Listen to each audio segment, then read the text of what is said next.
Você tocar nesse assunto sobre a questão do jardim enquanto um espaço, né, de convivência, os epicuristas, como era o jardim? Era um lugar de aprendizado? Era um lugar também de convívio? Os epicuristas passavam tempo integral? Ou era mais como um liceu ou como uma academia de Platão? Como funcionava assim a dinâmica do jardim?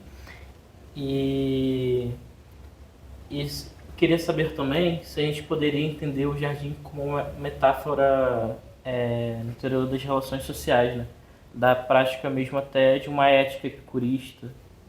Aí eu queria saber um pouco de você sobre isso. Também é interessante pensar sobre essa ética na contemporaneidade. Isso. Interessante. Existem definições mais técnicas de jardim ou de escola filosófica antes de pensar no jardim propriamente, né? A própria Marilena Chauí, no livro que ela tem de Introdução à História da Filosofia às Escolas Helenísticas, que é um livro de 2010, ela mostra que, no caso das filosofias helenísticas, uma escola filosófica é sempre uma hairesis, uma espécie de instituição social. E aí eu cito a própria Marilena, definida por um modo de vida praticado pelo seu fundador e pelos seus membros. E, ao mesmo tempo, é também uma escolé, um lugar onde uma determinada filosofia se desenvolve e portanto, é ensinada e propagada, né?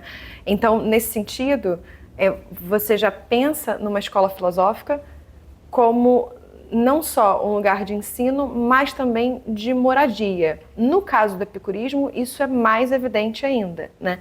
De forma mais específica, por exemplo, as autoras e pesquisadoras Julie Giovattini e Annette Giesecke, elas chamam o jardim respectivamente de tebaida, como uma espécie de retiro, e de salvaguarda.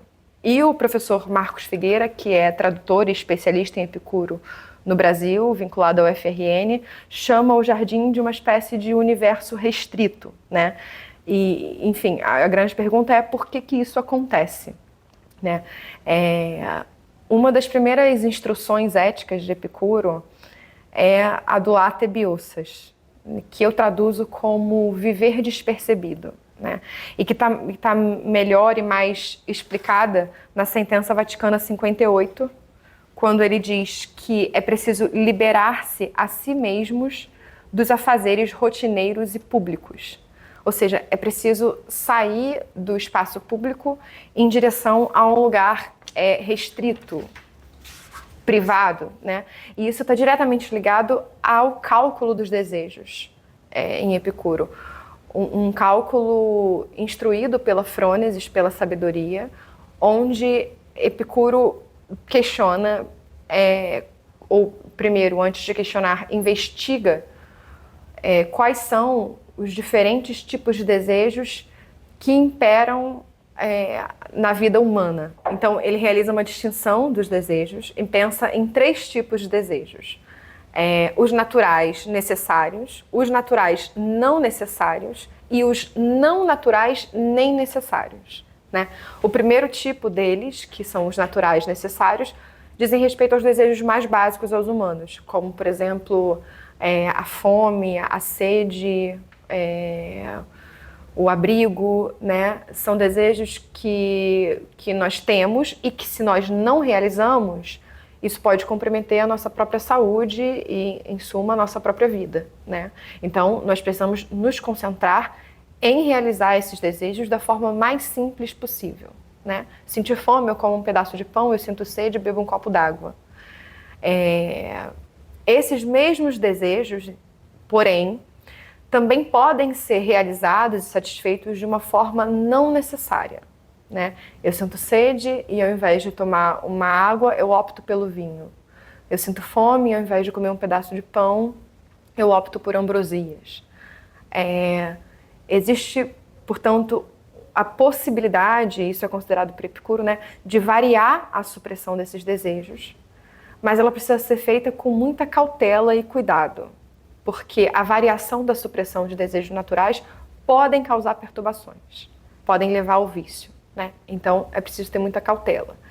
O problema maior, na verdade, está no terceiro tipo de desejo, que não são nem naturais nem necessários, e dizem respeito à fama, ao desejo pela fama, ao envolvimento político, ao desejo pela riqueza.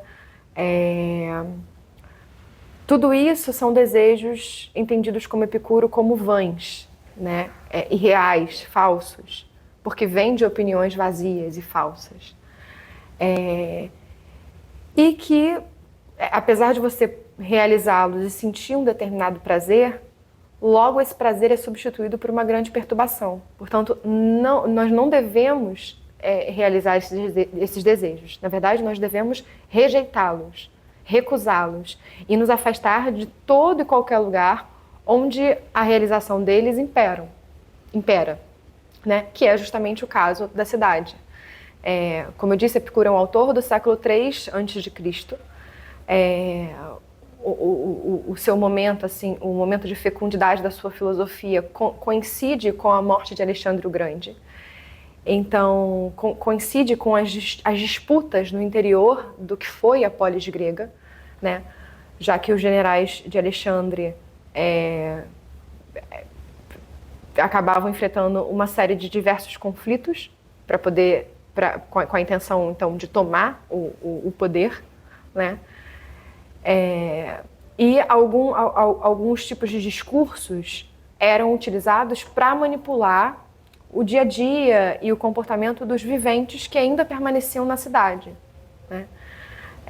Então perpetua-se ali uma crença de que, por exemplo, os deuses seriam capazes de fazer coisas boas para quem é bom e coisas más para quem é mau. A possibilidade da morte se torna um grande castigo divino e também um objeto de ameaça, né? Que, portanto, os próprios generais utilizavam para manipular as pessoas. E Epicuro entende que, dentro desse espaço, a sua filosofia não pode se desenvolver, né? Justamente porque ali, e aí utilizando também um termo do professor Marcos Reis, existem pessoas de caráter distintos, né? E isso atrapalha o fluxo de um desenvolvimento filosófico, quando não há convergência de pensamento. Ou conveniência mútua, que também é uma tradução proposta pelo professor Marcos para Ofélia, que é um termo muito caro à filosofia epicurista.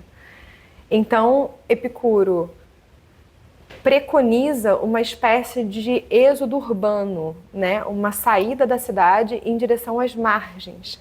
Ele mostra que naquele momento, naquela conjectura, a sua filosofia só poderia se desenvolver na periferia, né? Nos limites da cidade de Atenas. Mas é interessante também dizer que essa não é uma característica única e exclusiva da escola de Epicuro. Na obra The Hellenistic Philosophers, do Long e Sedley, volume 1, existe já nas primeiras páginas assim, uma espécie de mapa das escolas filosóficas de Atenas. E lá a gente vê que a academia, na verdade, está situada mais distante do portão da cidade, dos muros da cidade, do que o próprio jardim. Então, ter escolas filosóficas longe do centro da cidade era uma coisa relativamente comum. O que diferencia Epicuro, na verdade, é o período em que ele está localizado e as motivações, as razões que o fez sair desse espaço e ir sair do espaço público e ir para o espaço privado. E é interessante também notar que é uma propriedade privada, né, que Epicuro adquiriu, mas essa compra foi coletiva, né? Ele teve a ajuda de outros epicuristas e também dos pais, né, de algumas finanças próprias, né, da família. E apesar de ser um espaço privado, nesse sentido de ter sido comprado por uma única pessoa, apesar das diferentes origens desse dinheiro, né, foi comprado por 80 minas, que era uma quantidade bem considerável na época, ele era um espaço público, aberto a toda pessoa que estivesse disposta a aderir à doutrina e ao modo de pensar da doutrina, né? Porque os epicuristas não se relacionavam com não epicuristas. Também por isso eles saem da cidade, né? Pelo menos essa primeira geração, que é onde eu concentro os meus estudos, né? Bom, eu acho que, de certa forma, essa máxima do vive despercebido portanto, do viver distante da cidade, dentro do próprio epicurismo, ganha uma certa flexibilidade.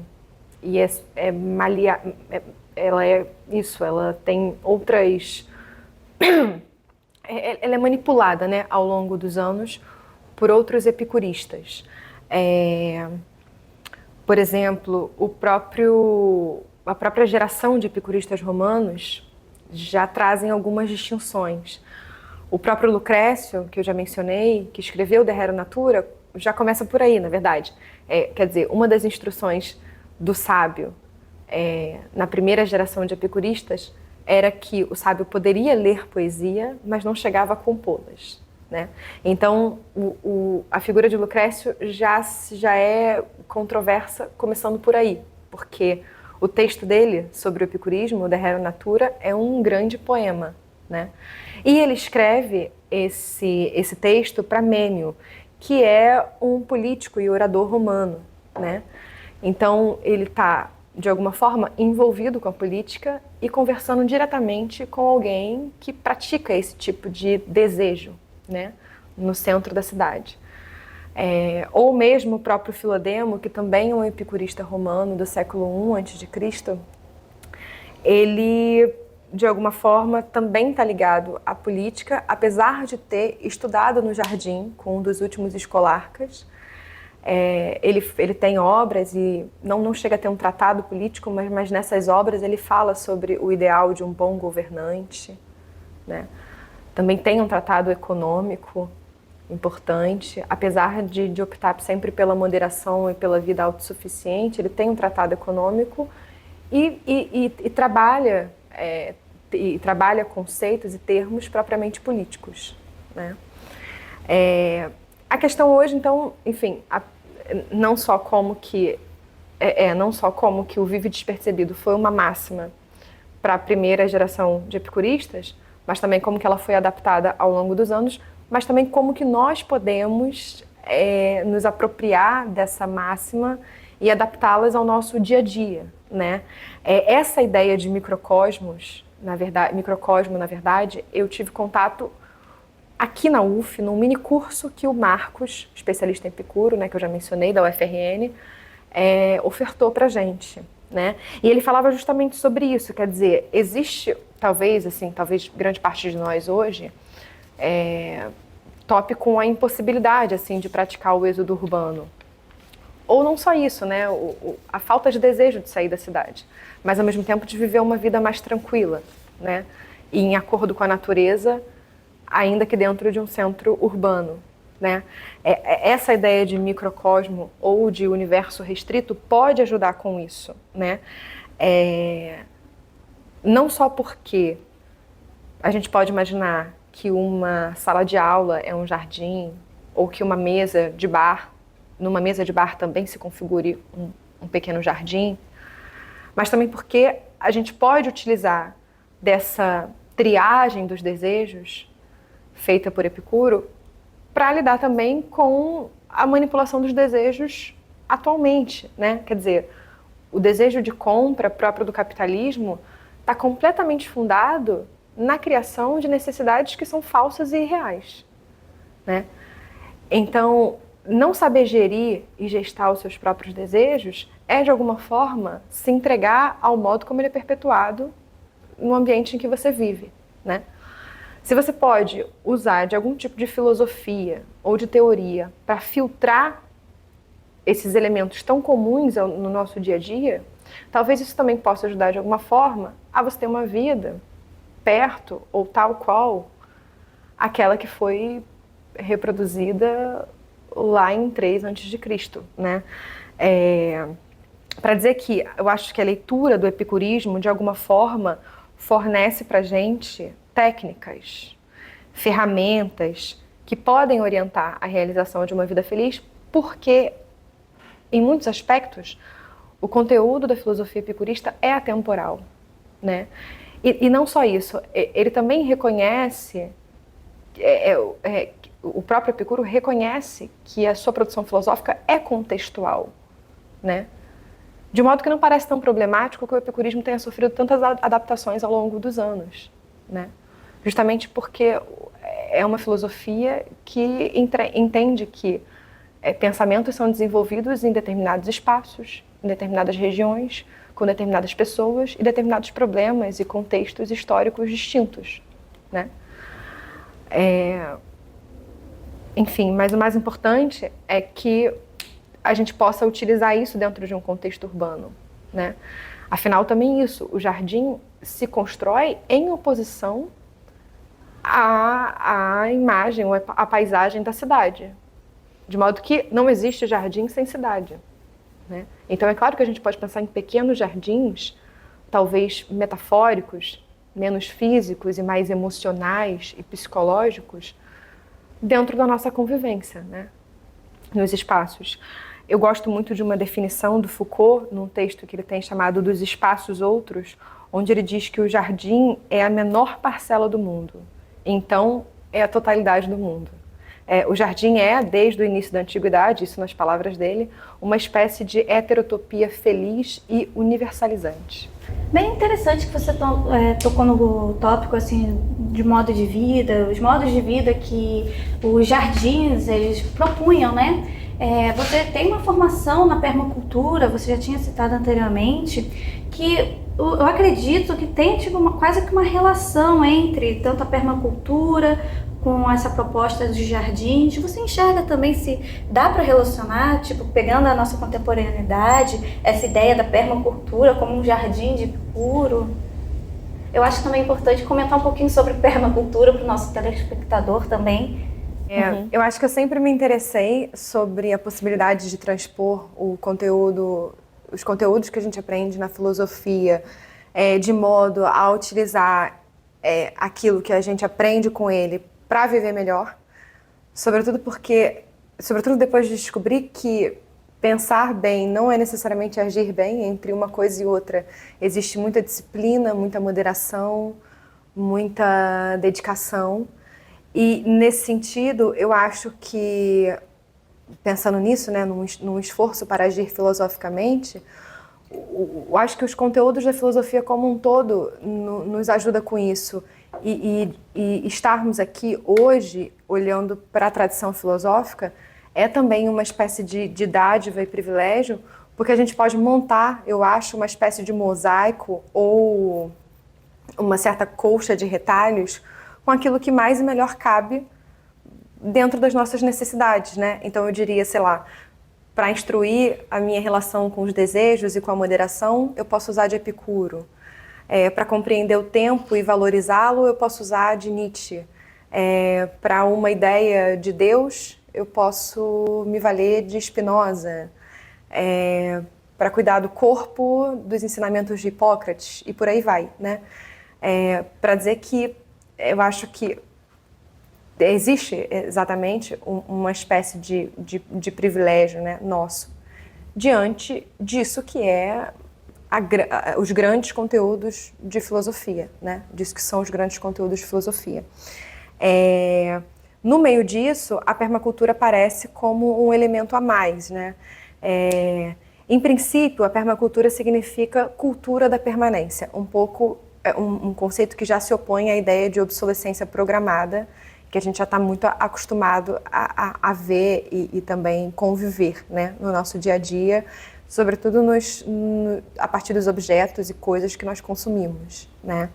É uma espécie de filosofia, mas também é uma ciência da grande área de ciência socioambiental, que foi desenvolvida na década de 70 por dois australianos chamados Bill Mollison, um biólogo, e um designer chamado David Holmgren. Eles basicamente identificam que a construção, a atuação e a vivência dentro de espaços autossustentáveis tornou-se uma necessidade para o humano, né? E que para a gente realizar esse tipo de coisa, a gente precisa ter acesso a alguma metodologia que possa sintetizar e reunir os conhecimentos necessários para essa vida acordada aos padrões da natureza e propriamente sustentável. Então, eles constroem uma obra em que eles reúnem diversos conhecimentos populares e científicos, de modo a criar um mapa de instruções para uma vida mais autárquica e também frugal. Então, dentro da permacultura, você tem um compilado de conhecimentos acerca da horticultura, da agrofloresta, da bioconstrução, da gestão de energias e recursos renováveis, que você pode, quer dizer, que foram sintetizados, em princípio, para serem dispostos em um espaço rural, adquirido por alguém ou por uma comunidade de pessoas, para que a gente possa, então, estruturar esse espaço desde o princípio, de uma forma orgânica, né? Isso, ao longo do tempo, ganha alguns traços de adaptação. E você já pode falar, por exemplo, hoje em dia, numa permacultura urbana, né? Em como ter espaços autossustentáveis dentro de uma metrópole, de uma cidade, né? Em princípio, um conceito em especial já tinha um paralelo muito grande com a filosofia epicurista, que é o conceito de leitura de paisagem para os permacultores, que nada mais é do que, assim, efetivamente, a leitura de paisagem significa que aquele que deseja construir um determinado espaço deve permanecer pelo menos 1 ano naquele espaço para poder entender melhor o fluxo, as mudanças, o desempenho de todos os elementos naturais ou não que compõem aquela paisagem a qual ele quer habitar, né? No epicurismo, a gente tem uma investigação da natureza, muito parecida com essa leitura de paisagem, mas que, na verdade, é fundamentalmente atomista e diríamos, para usar um termo atual, materialista, né? Em que Epicuro admite que, para viver bem e acordado à natureza, é preciso antes conhecer a natureza, reconhecer os seus padrões e então adaptar-se a eles. É quase que uma leitura de paisagem, digamos assim, né? Só que com um fundamento propriamente filosófico, né? Em vista de uma vida feliz.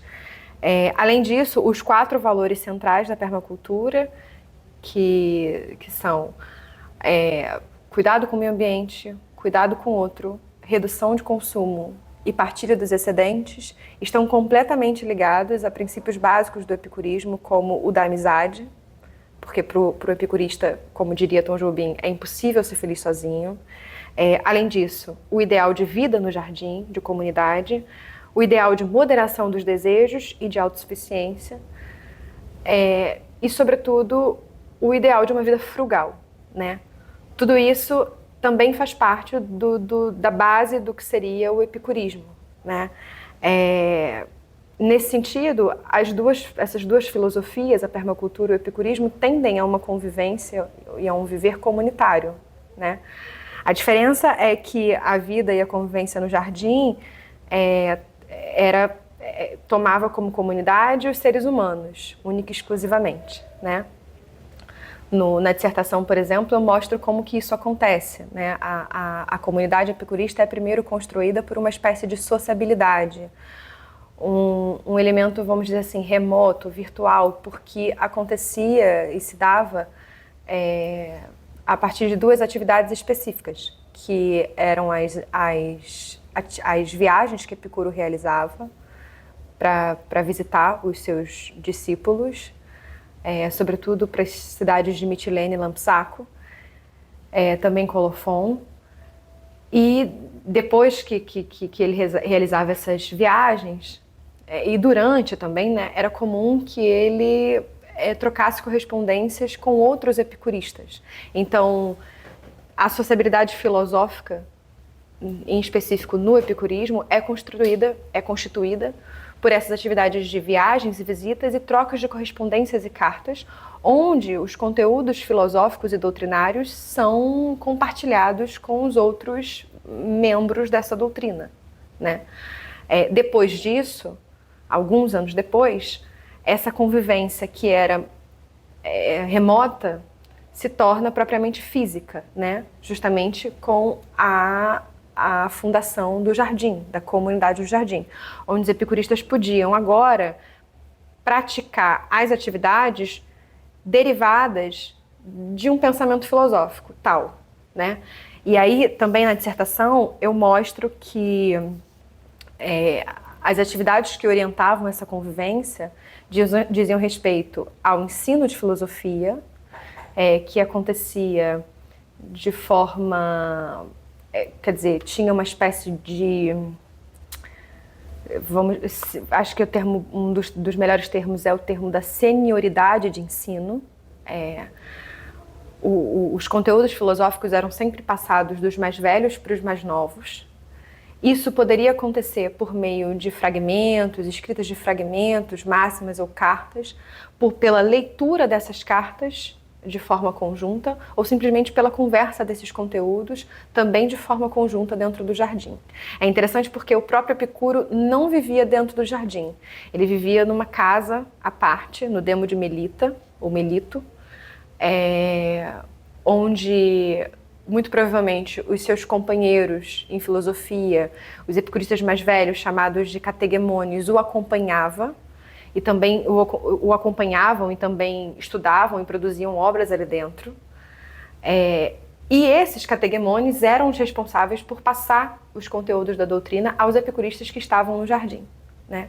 Então tem uma certa temporalidade do ensino, né? Quer dizer, aquele que é mais maduro na doutrina é aquele que passa os ensinamentos para os neófitos, né?